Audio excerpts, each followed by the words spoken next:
Welcome to the Lessons from Your Hairstylist podcast, where we uncover and leverage your unique beauty and personal style. I'm your host, Sarah Cruz, a beauty industry educator and hairstylist with 30 years experience. This show is dedicated to providing you with insights and practical advice for living a happier, healthier, and more fulfilled life. Experience that special stylist-client bond right here as we dive into conversations with experts in beauty and wellness. Here, you'll gain valuable tips on personal style and self-care to empower your journey. Join me to unlock the secrets to living beautifully well while elevating your lifestyle, mind, body, and spirit. Your appointment is now, so have a seat and get ready for transformation. Well, hello and welcome to the Lessons from Your Hairstylist podcast. I'm your host and hairstylist friend, Sarah Cruz. So today we are diving into some of the big questions I often hear from clients in the salon. These questions come up repeatedly, and I want to shed some light on them to give you some insight into what you may not have even thought to ask your stylist. So I hope this will help you to understand your hair care a little bit better and empower you to make informed decisions. So, are you ready? Let's go. First thing I want to talk about, this comes up all the time. Are professional products worth it? Is it really worth the investment? This is something I hear all the time. And the answer is actually a resounding yes. To illustrate this, let's think about hair products in the same way that we think about cars. Any car can get you from point A to point B, but the experience varies dramatically based on the make and the model. So for example, a basic economy car will get you to your destination, but it might lack comfort, advanced technology, refinement, those types of things. So you may have features like a radio and air conditioning, but you're really missing out on the luxury aspects. Now, when we flip the script and we consider a luxury car, it offers a more smooth ride, adaptive cruise control, a premium sound system, heated and cooled seats, even autonomous driving capability sometimes, like the sky's the limit. And the question really is, do these features really matter? Well, absolutely. I mean, driving is not just about reaching your destination. It's really about the whole journey, the whole experience. So this analogy actually perfectly applies to hair products. This is the way that I like to think about it. I mean, just like hair products, not all cars are created equally. You can go to the store and you can pick a product off the shelf. But when you invest in professional grade products, you're not just paying for the brand name or the expensive packaging, you're paying for the quality ingredients and the concentrated formulas. So, for example, a drugstore shampoo often contains fillers, diluted ingredients that might provide temporary benefits, but ultimately could leave your hair feeling less than its best.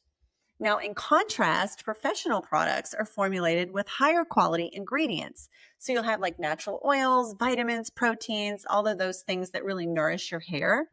And these ingredients sometimes can be more expensive and more challenging to incorporate into the products. And these are the things that are going to give you the very best results. So when you're choosing between a drugstore and a professional grade product, you can kind of think of it like choosing between an economy car and a luxury car. The luxury car is like the professional product, built with precision and care to provide the best experience.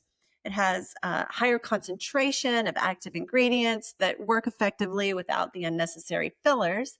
And this means that you're actually getting more bang for your buck in terms of performance and results. Now, investing in professional grade products may seem pricey at first, but when you experience the elevated performance, like in that luxury car situation, and you have the quality ingredients, lasting results, you'll understand why it's actually truly worth it. And if you've recently invested in a salon color treatment, it's perfect to follow up with professional grade products that is really going to protect your investment. So maintaining the color vibrancy that you have spent all of this money on is really going to be important with your take-home products. So are professional grade products worth it? I guess it depends on what your priorities are. But I think that if you're going into the salon and you are spending the money on a high-end hair color, it's going to make sense for you to then also make the investment in keeping it looking better. So that's the difference between professional grade and drugstore products. You get to decide. Number 2, why won't my hair grow past a certain length? Now, let's address a question that many of us have pondered. If you've ever noticed that your hair would not grow past a certain length and you struggle to grow your hair despite using salon grade products and following your stylist's advice, the reason actually may lie in something called terminal length, which is determined by your DNA. I know that it can be kind of frustrating and disappointing, but here's the thing. Our hair goes through 3 distinct phases: the growth phase, which is the anagen phase, the transitional phase, which is the catagen phase, and the resting phase, which is the telogen phase. Now, the anagen phase is where all of the magic happens. This is where your hair is actively growing. So depending on your genetics, this phase can actually last anywhere from 2 to 7 years. And the length of this phase is what determines how long your hair actually can grow. And this is something that's just basically baked into your genetics. If your anagen phase is shorter, your hair may go into a replacement mode before it ever has a chance to grow longer. Now, during the catagen phase, which only lasts for a few weeks, the hair growth slows down, the hair follicle shrinks, and the hair strand detaches from the follicle, preparing to enter into the telogen phase. And then the telogen phase is the resting phase, and that lasts about 3 months. And then during this time, the hair doesn't grow at all. After this phase, the cycle begins all over again. So understanding this cycle, it can be a little bit disappointing when you realize that there's not really a lot you can do about how long your hair will grow. And especially if you're someone who has a relatively short anagen phase. For example, if you're like me and you find that maybe your bangs never grow, or your hair always seems like it's layered, like it's always shorter on the top, it's simply because the hair follicles in that area have a shorter growth phase, which kind of sucks sometimes. That's what I have going on, and I think it's pretty common. I've seen it a lot. Now, while there's not much you can do to change your genetic makeup, there are still effective strategies to optimize your hair health. Using professional products is good, of course. Minimizing heat exposure is also really good. You also want to avoid over-processing your hair, and that can help to ensure that your hair grows as long as possible without breaking off first, and that it remains as healthy as it can be. So you always want to talk to your stylist or somebody who truly understands about hair growth, so that they can give you some tailored advice for your own specific situation. And then there's a lot of testing that you can get done as well, say through a dermatologist's office or a trichologist. A trichologist is someone who studies hair loss. Just a short Google search and you'll be able to find a trichologist that can maybe help assess exactly what's going on with your hair. If you feel like what your situation is maybe not exactly normal, or you feel like your hair is thinning, or you have something else going on. But most of the time, when your hair is not getting past a certain length, that's kind of has to do with your DNA. Unfortunately, we can take great care of it and take care of the hair that we have the best that we can so that it can make the most progress possible for us. But in the end, I haven't found anything that really extends that growth phase. But if they ever do, believe me, I'm going to be the first one on that because I'm always looking for that research. So I will let you know if any new developments come up on that because I got my eye on that. Okay, next up, why does my hair always seem brassy? Okay, let's discuss a common frustration, and this is brassy hair. So if you have ever noticed that you seem to have unwanted yellow or orange tones after coloring, you're not alone. This brassiness often occurs when the underlying warm tones in your hair, such as yellow or orange, become prominent after coloring. Several factors can contribute to brassiness.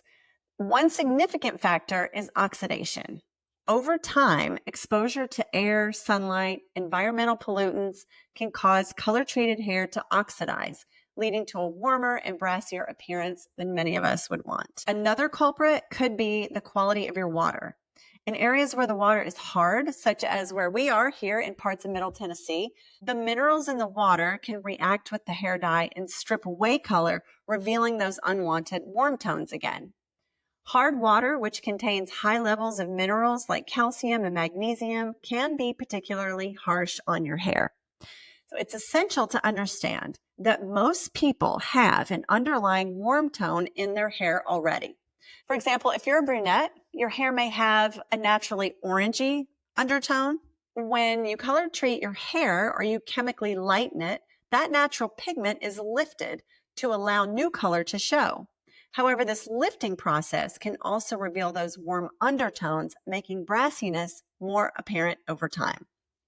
So to combat brassiness, of course, I know you've seen the purple and the blue shampoos in the salon or even on the drugstore shelves, but the purple and the blue tones help to neutralize unwanted yellow and orange tones. Also, regular deep conditioning treatments can help to keep your hair nourished, providing a better foundation for your color to adhere to. So it's very important, again, to go back to those high quality ingredients in those salon or professional products to make sure that your hair is super nourished so that the color's got something to grab onto. Professional products incorporate high quality ingredients and advanced technology to protect your hair from losing its tone and preventing the cuticle from opening up, which can lead to color fading. So for example, sulfate-free shampoos are essential because sulfates can rough up the surface of the hair, allowing the tone to escape quicker and leaving you with that unwanted brassiness. So if you want to maintain your beautiful hair color, investing in professional products is vital. They provide the benefits needed to preserve your hair's color and its health, ensuring that your investment in your hair shines through. Number 4, why can I not style my hair like my stylist? This is something I hear all the time. My clients say, can you come home with me and style my hair? Why can't I style my hair like my stylist does? First off, you have to understand that your stylist has years and years of experience under his or her belt, but you already knew that. But one significant difference is their technique. Your stylist has styled hair day in and day out for years. They've honed their skills and they've developed techniques that work best for various hair types. They understand the nuances of their tools, their products, and the specific techniques that can make a world of difference in styling. Also, when you're in the salon, your stylist has some leverage over you. They're standing above you, which allows them to achieve angles and styles that may be awkward for you to replicate at home. I mean, when you're trying to hold your arms up and maneuver your tools, it can be difficult to get the same effect that a professional achieves more effortlessly when you're working below them. If you want to achieve similar results at home, you really want to communicate with your stylist. They should be educating you anyway. They should be providing you options for styling and demonstrating the techniques. Ask for some detailed instructions on what tools they use, how to actually hold your hands, and which products are best for your hair type. The more you practice these techniques while in the salon, the more confident you're going to become in replicating them. Just remember that styling is a skill that takes some time to develop. If you're interested in it and you want to practice at it, then you'll be able to get better at it too. Finally, number 5, why is my hair color so expensive when I go to the salon? And this is a tough question. It can feel frustrating from a client's perspective. However, there are valid reasons behind the pricing structure. And depending on where you go in your salon, they all have different factors in place that go into their pricing. Unfortunately, the cost of providing salon services, especially hair color, has increased significantly over the past few years. A considerable part of this increase is due to general inflation, which has affected the cost of goods and services, including salon products and labor costs.